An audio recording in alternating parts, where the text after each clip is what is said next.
Hello, welcome to One Moment Wiser. This is Christy Bridges, and I have Kelli Ellis with me today. Kelli has been talking to us about how important it is to know and live in our identity in Christ, because that's where healing and wisdom and life alignment really come out. Kelli's been talking to us about these boxes we tend to find ourselves in, where we just don't see a way out. We're stuck in some kind of sometimes unhealthy behaviors, and we need to see some daylight. We need someone to come alongside and flip our box. If you haven't seen the interviews we've done on these, just go to my One Moment Wiser page and you'll be able to watch them. But today, we're going to continue that discussion with talking about why you're comfortable in your box and where that comfort might get you. Kelli, thank you so much for being here today. Thank you for having me. So, what made you think of being comfortable in a box? Don't people generally come to you because they want to get out of where they're stuck? Well, yeah, sometimes. But sometimes people don't even realize that they're stuck or what box they're actually stuck in.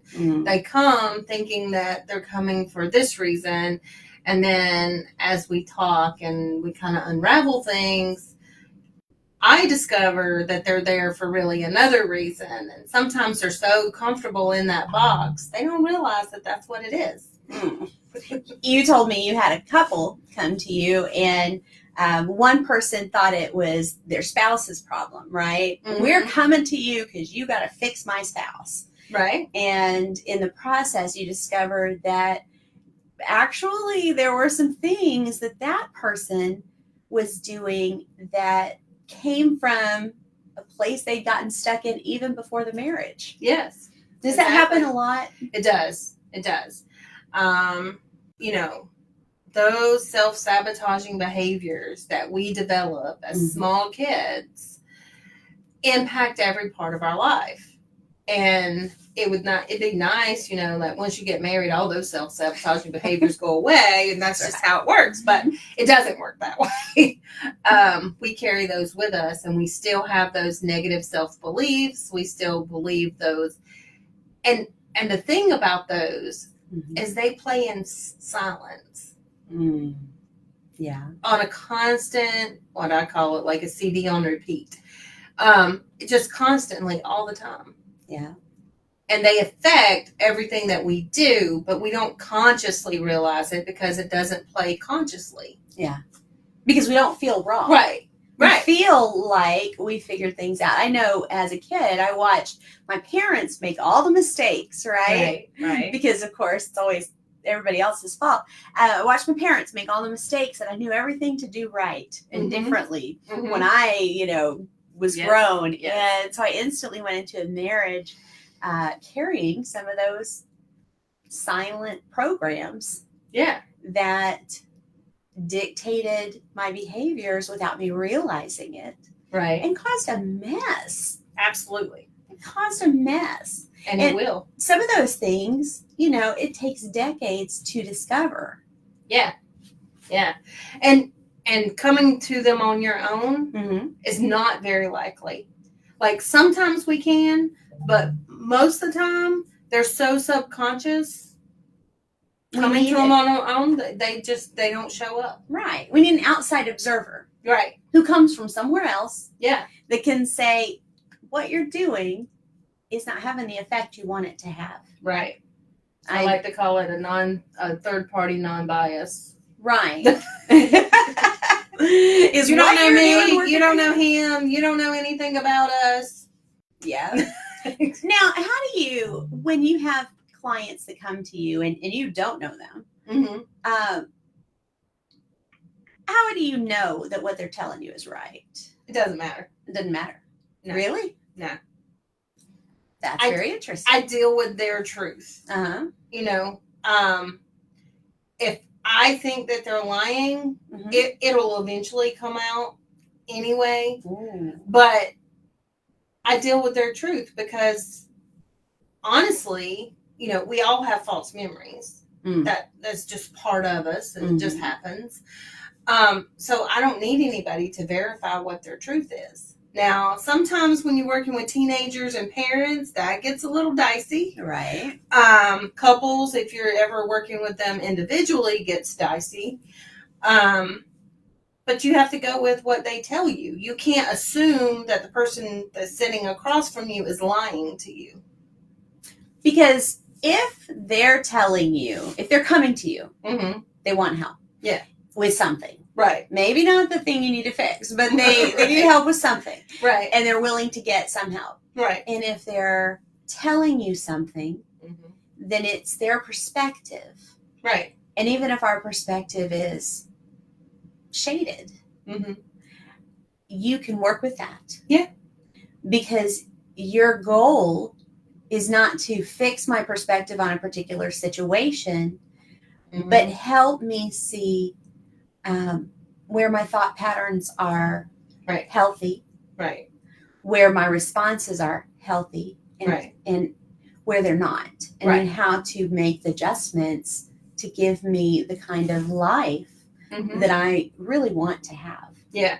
And normally, one of the good ways that I do that is when they're talking about, like, they'll be sitting across and they'll talk about a trigger.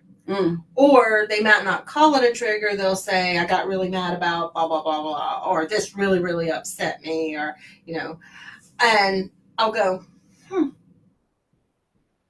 I wonder what made you think that. I wonder what made you feel that way. What were you thinking prior to that? And they'll go, I don't know. Yeah, right. And I'm like, okay, but let's just think about it for a minute. This was happening. This is what you were feeling. It's all fueled by thought. So what were you thinking? And 9 times out of 10, it was, I'm not good enough. I need to do more, or it didn't meet my if they're not meeting expectations, then they think that there's a problem with them. Right. Not meeting, well, it wasn't meeting my expectation. I said I wanted this, and this is not what happened. And And I'm like, And I'm afraid that I'm going to be let down the same way I've been let down in the past. Right. So many things. Those kinds of thoughts. And, or, I'm trying to think of the one that is, I'm not worthy. I'm going to be abandoned or rejected. Yes. And they don't, that one, when you're stuck in that box, fear of abandonment, you do not recognize it. Not right away, because you believe that you're doing everything you can to prevent this person from leaving, and what you're actually doing is pushing them right out the door. Right. And you're not doing it intentionally. It's an instinct. Yeah. It is an instinct, and it's buried from a deep, deep wound. And I deal with that a lot in men and women. Used to, I thought, fear of abandonment mostly is what women deal with. But come to find out, a lot of our personality disorders and things of that nature, like the bigger things, are rooted in either a fear of abandonment or a deep mother or father wound. Which can be connected, right? Especially when divorce is so prevalent. Still divorce, and unfortunately for Generation X, we were the single parenthood, right? Right. Well, that, and we were the first kids, out and about with 2 parents working, who was alone a lot. Yeah. And that does create a fear of abandonment in some.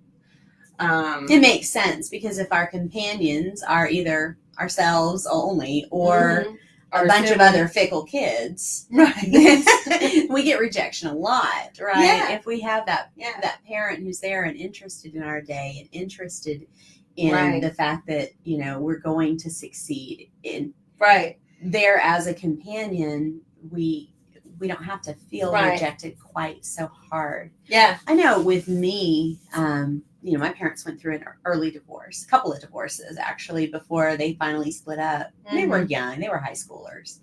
But I had a definite fear of abandonment, still have, I think, a little bit of remnant of that. And it comes out in an unexpected way where I have created codependent relationships, not to keep me from being abandoned, but to keep other people from feeling abandoned. Mm-hmm. And it's not so much that I'm clingy, it's that I want to make sure that nobody feels left out, that nobody feels abandoned, that nobody feels rejected.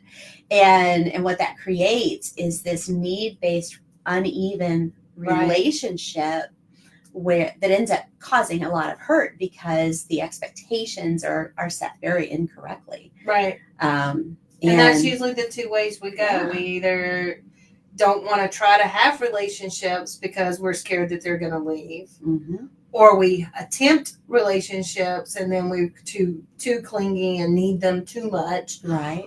Or we are, I got to help everybody else not feel like I felt. Right. But then we're not actually serving ourselves when we do that. No, and then when we get overwhelmed with that, because we're not God. Mm-hmm. Right. I am so not Jesus, right. Not me. And when we get overwhelmed with that and run away, or start to set boundaries suddenly, right. People suddenly they feel the abandonment even worse. They feel the rejection even worse because we taught them to expect more. Yeah. And I've realized that I have to, in order to really be kind to others, I have to start out by being aware of what's going on inside me so that I can set proper expectations. Yeah, exactly. And it's, it's so hard to understand. Like, I see so many clients that come in for anxiety or depression. And then when we get down to the root of it, it's fear of abandonment. But they're so comfortable in their box. It's like, I have grabbed my pillow and my blanket and I am just cuddled in my box and I don't really want to come out of this box because if I come out of this box, I got to be vulnerable. Yeah. I got to be honest. I got to take an honest look at myself and I have to start taking responsibility for my actions. Yeah. Well, they don't want to do that. No. Well, it's because scary. It's comfortable. We're blaming everybody else and blaming everything on, everyone. That kind of gets comfortable. Right. We feel right and therefore we feel powerful. Right. Which is a lie. Yeah. It's a lie. It is. So you have people come to you and they don't always know that they're stuck in a box. Right. And they don't always have a name for their box. No. Because they can't see. All they see is, the darkness of confusion. Why is my life like this? Why am I having this problem? And how do I fix it? Right? Yeah. And you are able to just ask them questions. Yeah. I wonder what you were thinking during that time. I wonder, where that came from. And help them to begin to see.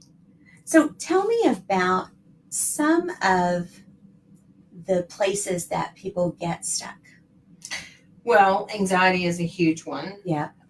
Because we as a society has now accepted anxiety and we believe that everybody has a certain amount of anxiety. And I agree to an extent. Everybody does have a certain amount of anxiety.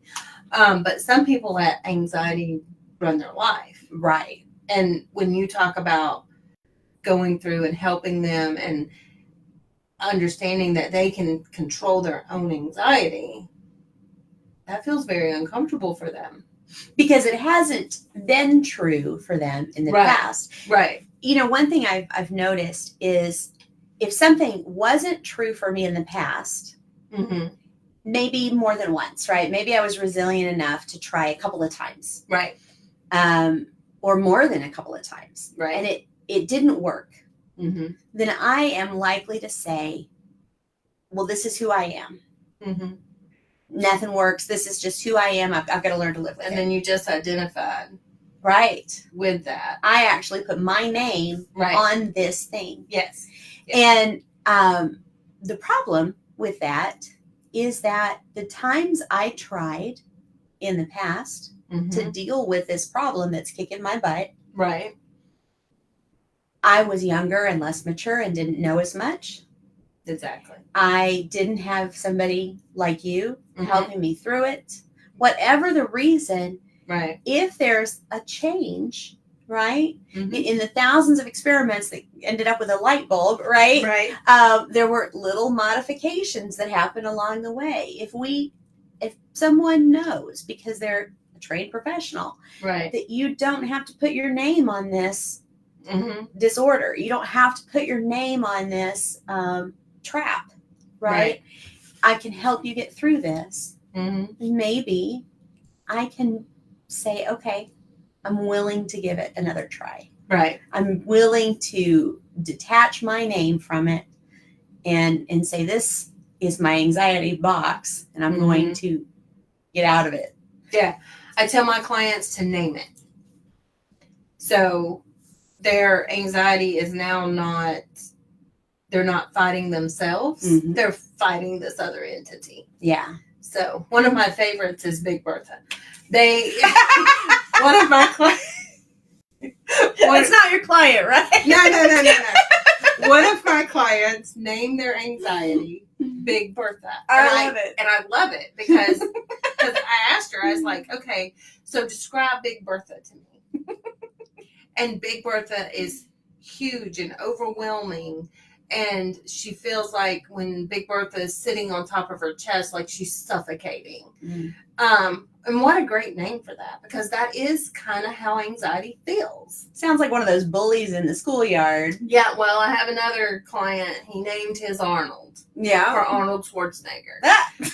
Because his anxiety, which this particular one has OCD, but his anxiety feels very bullying, very much like just pushes him around and tells him how he's going to think and tells him what he's going to think. And, you know, even though rationally he knows that doesn't make sense, it's still right there. Yeah.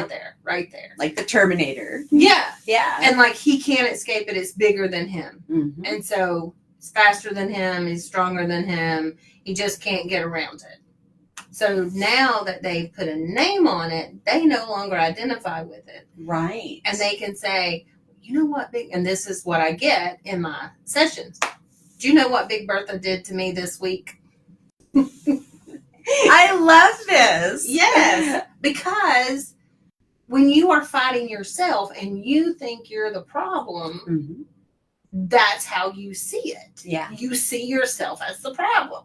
And so you can't fight yourself. That feels weird. Right. and defeatist. Yeah. You know, because like, no, it's just me. I'll always be. Yeah. Right. Right. I just don't have enough strength to fight myself, you know. Yeah. But when it's Big Bertha, you can say, Big Bertha, I don't have to feel this way. Right. I don't have to think like you're making, you know, like you think I do. Yeah. You're not going to tell me what to do.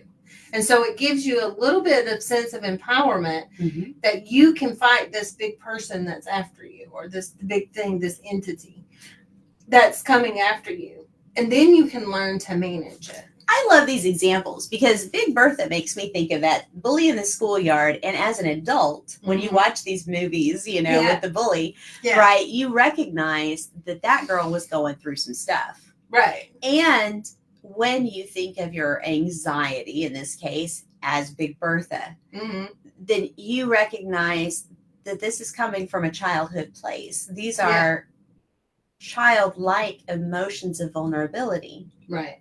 And I am an adult, and I don't have to, you know, just like today, I don't feel the same insecurities when I, you know, Well, okay, I can't say that. I still walk into the cafeteria and go, I'm just going to go on outside. But in general, I don't feel the same insecurities as I did back then. Mm-hmm. Then, if I recognize that this is, kind of a child mind mm-hmm.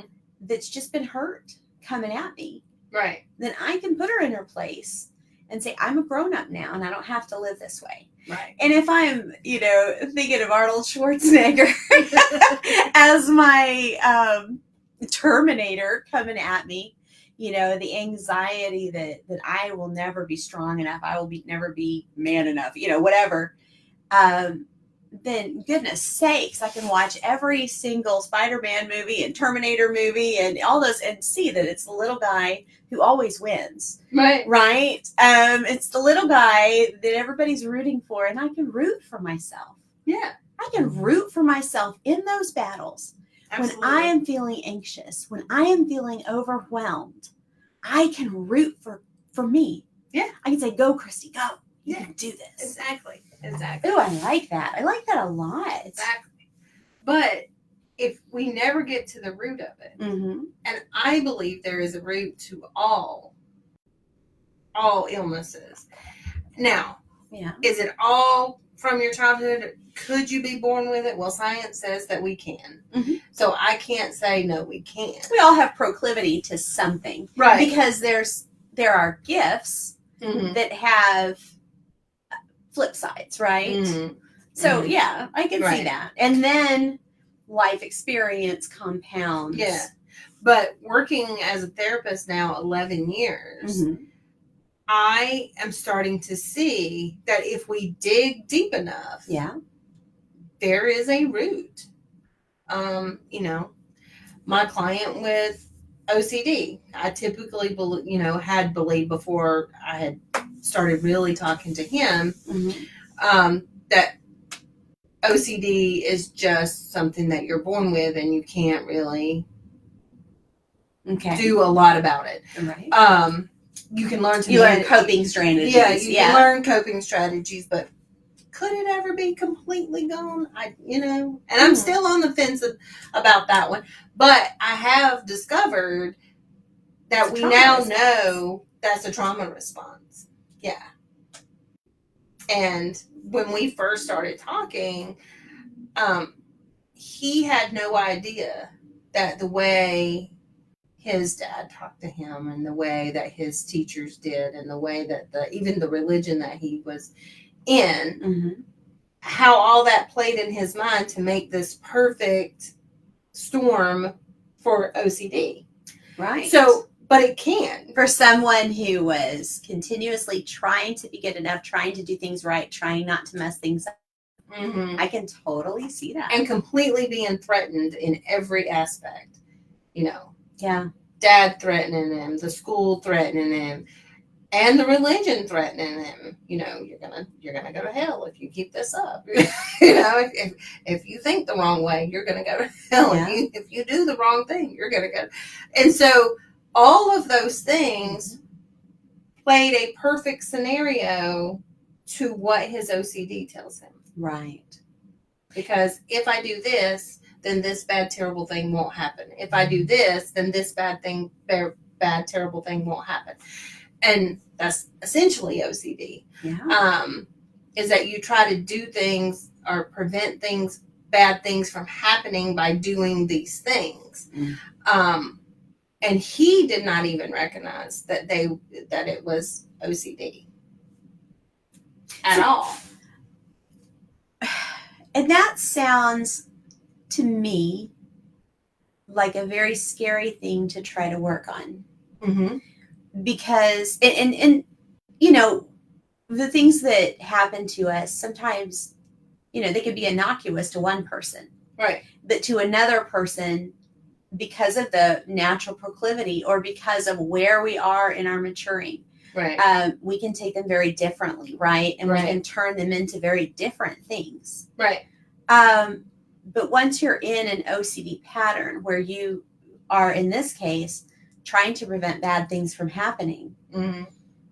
the thought of breaking out of that would seem to cause the possibility for all those bad things to happen. Right.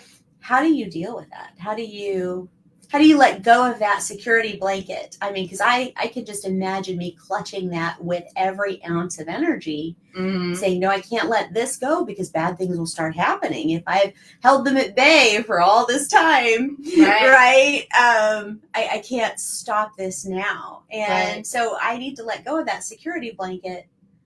Why? First of all, tell me why. Why would I even need to let it go? Why do I need to stop being OCD? Well, you have to prove to yourself that those are lies, because that can prevent you from, being able to get out of the door on time. It can prevent you from, it's depending on how severe and what it is and all of that. And everything is on a spectrum. Right. You could have a little bit of OCD tendencies and not be full OCD, or you can have it debilitating to the point where, you can't leave your house until you've counted to 500 at least twice, turned around twice. I mean, it can be very extensive. Well, and the trajectory just takes us deeper and deeper and deeper. And I think that's where our why can come from. And what I've found in a lot of my clients is they don't understand that you can have pure OCD. Just obsessive. Just be obsessive and not have the compulsions. Gotcha.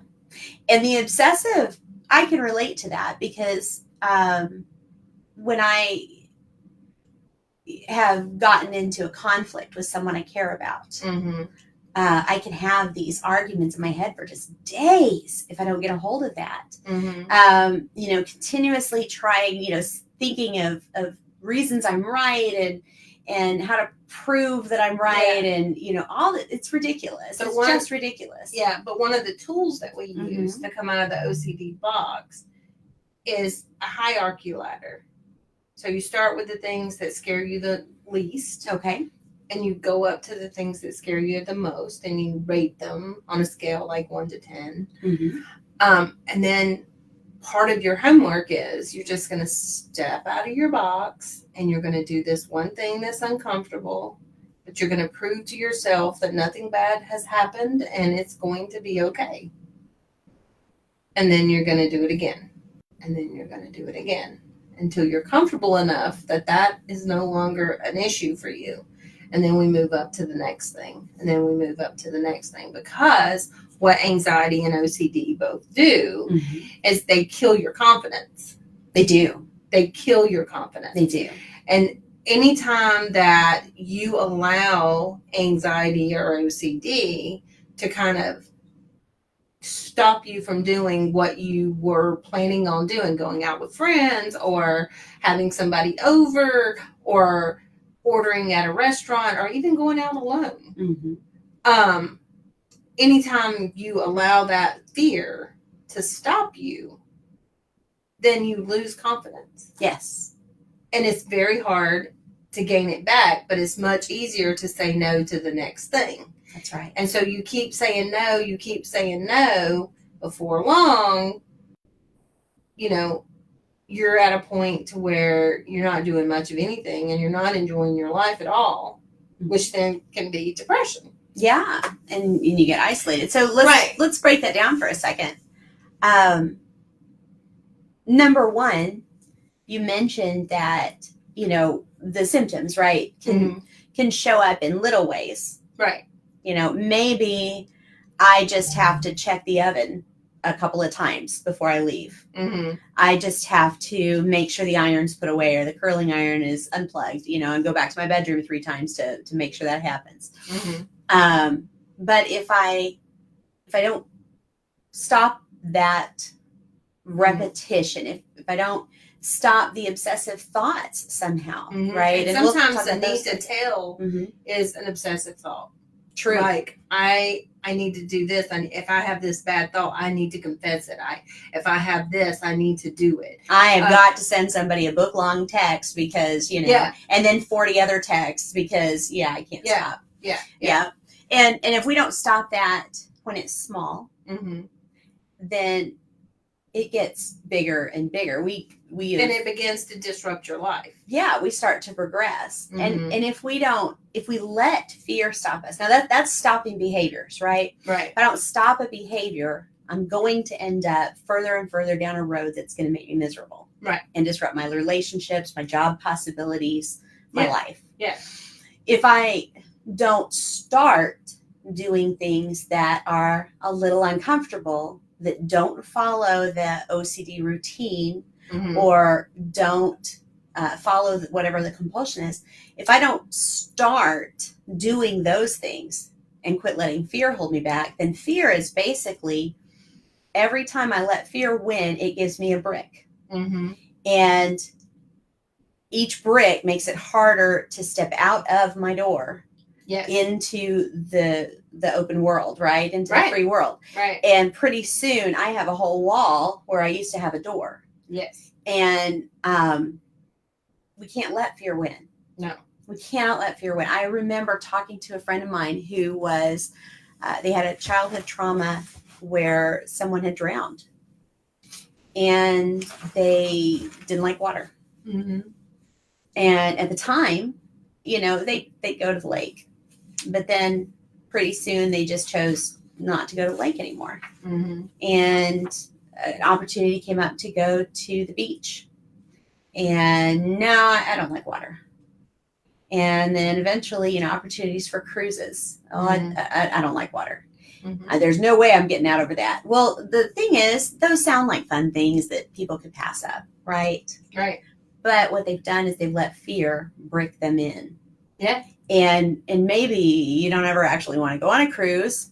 That's okay. That's your thing. Right. But any foothold you give to fear breaks you in, and it's going to show up in other ways in your life, doesn't it? Yes. It limits your ability to get out of your comfort zone because you're already in a habit, right, of letting it take over. Well, and it defeats your confidence. Mm-hmm. So then you don't feel good about yourself, and you don't feel like you have the ability to win over this thing, or to do what you need to do or want to do, mm-hmm. or sometimes have to do. Yeah. I have known it to take over so bad that I had a client that wouldn't leave their house. Yeah. Because some things had happened, some things were said that really hurt the person. And they got afraid to be out on the outside because of what was going to be said, or what other people might think of them. Mm-hmm. And I remember it took us a long time, but we finally were able to work through all of those fears. And she was able to go to the duck pond down below her house and sit and let the duck, with the ducks. That was the first time she had left her house in 5 years. Oh, that is wonderful to hear, though. Yes. There's hope. Yes. There's hope. Yes. We don't have to stay stuck. We do have to identify. Right. We really need a person to Mm-hmm. help us identify, because we don't see. Right. Right. But then we need to take action. Mm-hmm. But we don't have to stay there forever. No. Because what might be comfortable today isn't going to be comfortable later. There's going to be times when you're going to recognize you've lost something. Yes. Yes. That's so true. And, the Bible is full of scriptures and verses about fear not. Yes. Fear not. Fear not. And we, God himself asks us to get out of the comfort zone, mm-hmm. to step out, to do what God has called us to do. And sometimes that can be really scary. Really scary. But if we never do that, how is God going to move us forward? Yeah. It makes me think of Peter stepping out of the boat. Mm-hmm. Right? That would be scary for most of us, right? I can't imagine what was going through his head. I know, right? But he kept his eyes on God, and he did it. Yeah. He stepped out of the boat. And one small step at a time, and then he lost focus. But he stepped out of the boat. Right. And he could have stayed in the boat. Every other disciple stayed in that boat. They went on to have decent lives, right? Yeah. But oh, the things Peter was able to do. Yes. Because of what happened in his spirit when Mm-hmm. he took that step of faith. Exactly. We, what is it? It says it's for freedom that Christ set us free. Right. Jesus said himself, I've come to bring abundant life.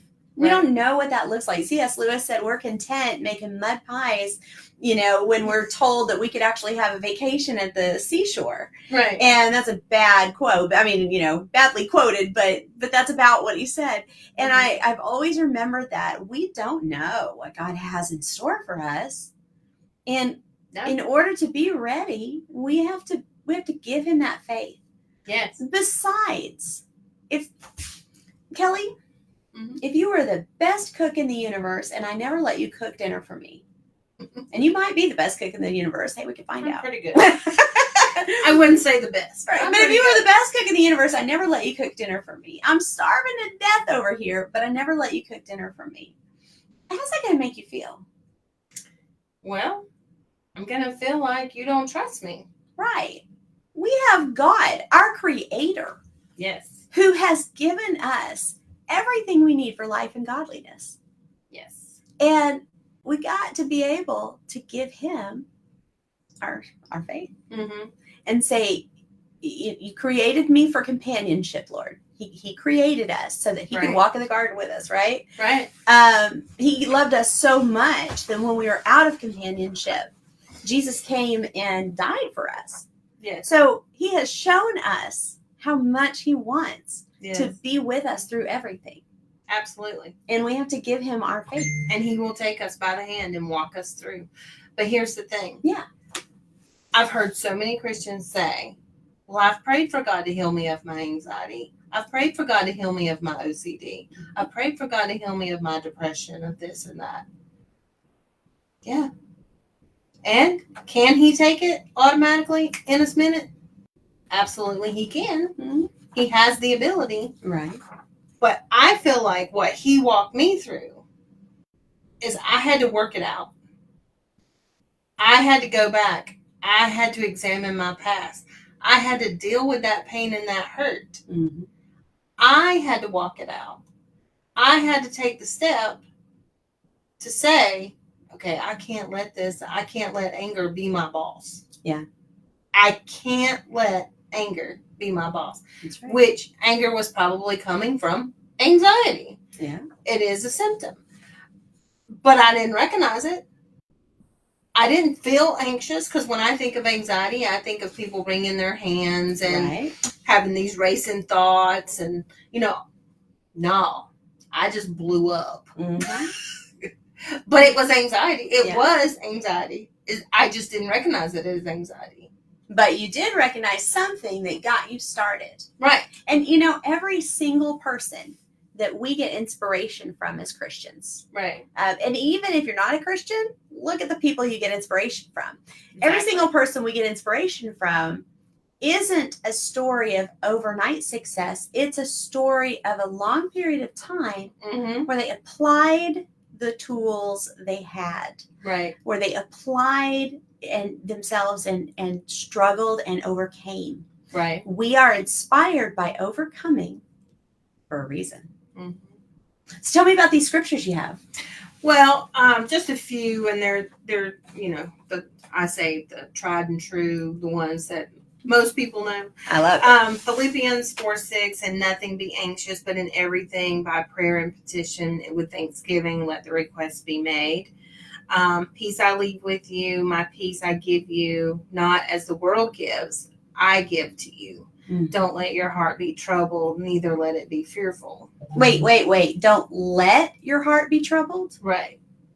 Well, that means I have to stop Big Bertha. That does mean you have to stop Big Bertha. If my heart is troubled, then I can trust that Jesus said, I give you peace. Right. Right? Mm-hmm. If I have something, I have the remote control. Right. I can turn on the TV, but I have to use the remote control. Yes. And that's a process that honestly, we talk in these practical metaphors, but it is a process. It is. Don't be frustrated if you haven't gotten there yet. And you may not be ready. Right. And that's okay. If you're not ready to deal with the hurt and the pain, okay. But when are you going to be ready? Yeah. And let's start with something small, right? The least scary thing. Right. And do one thing that is uncomfortable to start building those muscles. Step out of your box. I didn't mean to interrupt the scripture here, but that was that's good. Fine. I like it. Yeah. Let's see. Tell those who have a fearful heart, be strong. Don't be afraid. Behold, your God will come with vengeance. God's retribution will come and save you. But that is working yourself out. It is working through your pain and your comfort, because then God is going to turn that around, and you are going to be able to help somebody else. Yes. That is struggling with what you struggled with before. It's true. I was just talking to a lady yesterday who was a caregiver. Nanette Holloway was a caregiver for her father. She didn't want to be a caregiver for her father, but she ended up having to take care of him through his final days, and it was life-changing for her. And she ended up being a hospice worker, and she said she knew even before that happened that God was preparing her for that, because she just felt it. It was just the natural result of what she had learned. Right. And that's it. And like, working through my forgiveness from the rapist of when I was 13. Yeah. Like, I had to work that out. I bet. And I could have been afraid, and I could have stayed angry and mad. Or I could give it over to God and understand that I had to do the actions of forgiveness, that I had to do that. And that was difficult and hard. Yeah. And, not unfair. Yes, I felt like it was unfair. Yeah. But it's just like, I wanted God to forgive me, so I had to forgive others. Yeah. And not just that, for my own self, you ended up healing because I was able to heal because of that. Because the things that played in the front of my mind all the time, even though I'm not going to say I thought about it daily, and well, in the beginning I did, but it would always come up. Yeah. If I was on a date, it would come up. If I was even thinking about talking to somebody, it would come up. If I got in a situation where there was closeness, it would come up. Yeah. But when I forgave, none of that came up anymore. Wow. For me. I was able to get through it. And that doesn't mean you put yourself in unsafe situations. No, not necessarily, but I did date. Right. But you could do it again with freedom. Yes. That's beautiful. Yes. Now, and I was actually married before I was able to forgive. It's stages, isn't it? Yes. Yes. When we there's forgive, 4 stages of forgiveness, and I did not know that. You have to walk it out. Really? Yeah. Okay, tell me about these 4 stages. I know this is not our topic, but I'm just curious now. What are these 4 stages of forgiveness? Okay, so the first phase is just to admit that there needs to be forgiveness. The second stage is to really look at the situation and decide whether or not you want to forgive. So a lot of people stop right there. Yeah. They decide they want to forgive, and they forgive. Right? And they say the words, I forgive. And that's what I did when I was 10. Right. Yeah. Right. But then step 3 is you are supposed to put your feet in that person's shoes and understand, or try to understand, maybe what happened to them. And that's not saying what they did was right. No, not but at it's all. Being able as a human to empathize. Yes. And see them as a human. Right. Exactly. Which is the only way it's possible to forgive. Right. And by doing that, I was able to see that he had had a hard life, that things, that I'm not going to go into his Right. detail, but I would, and the same thing with my parents, and the same thing with anybody else I've ever forgiven. Mm-hmm. I was able to see that, maybe if I had went through all of that, maybe, I don't know that I would have chosen the same thing. Right. But I wouldn't be good mentally either. Right. Right. I might make some bad decisions. Right. And then step 4, which was the toughest for me, is what good came out of what happened. That's very tough. Yes. That's very tough. And for me, not that that was God's intention or anything like that. Right. But I knew that I never wanted to date anybody like him again. Well, yeah. And I look at that as a positive. You recognize that red flag. and now that I'm older and wiser, I get to help other women who've been in my situation and understand that they can reach forgiveness when it doesn't feel like it, and that they're not alone. Yes. And they're not the only people that's ever went through it. Yeah. So in a sense, I'm able to give back, and that's something that came, that I made out of it, or that God turned it around. And you're a family counselor. Yes. So you actually, without realizing it maybe, are helping boys who are potentially headed for situations where he went. Right. Ahead of time. Yes. And that's a blessing. I don't believe God puts bad things in our lives. No. But he does give people choice, and he is never unprepared. Right. And he can turn anything into good if we allow him to. Right. Because I could have chosen to allow that to make me bitter and angry, and it did for a long time. I bet. And I could have chosen to be, a male hater and think guys were terrible and awful, and I did for a bit. Or I could have said, and one of the trauma responses of rape is you just give up and go, well, this is what it is, and I'm just going to take control, and I'm just going to say yes to everybody so that I have control. Yep. Feels like control. It's not. It's actually diminishing your soul. But you feel like you have control. You feel powerful in that. That's right. But it's really damaging. Yeah. And you end up not forming connections. You end up not being able to get close. You end up with this seething, resentful anger and very limited relationship skills. Yes. Deep down inside of you. Yeah. That you're not consciously aware that is what is going on. You're not. Mm-hmm. But when I was able to get to level 4 in the forgiveness, it was like a huge pressure relief. Wonderful. It was like the weight of the world came down off of me. And so a lot of times you say, well, I've forgiven them. I don't know why that would still be bothering me. I get that a lot in counseling. Yeah. I forget. I understand what happened. Okay. So you're at level 3. Yeah.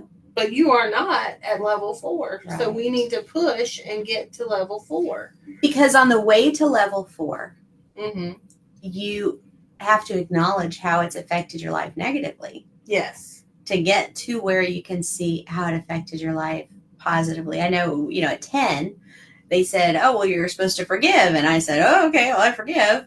And then at 22, I reached the point where I noticed all the places in my life that this had affected. And I had to go through a year of the forgiveness process. Yeah. Where it became really true. Yeah. And it, on the way through that, I think there should be like I don't know if it'd be a 3.5 or a 4.5, but forgiving God. Because he was there. And I've had it still happened. I've had so many clients say, well, I shouldn't have to forgive God. God didn't do anything wrong. God didn't do anything wrong. I said, But at that time, in that place, at that moment, you felt like God should have protected you or provided, and he didn't. Right. And so now, I'm not saying that means that God was wrong. Right. But it means that that's how you saw it.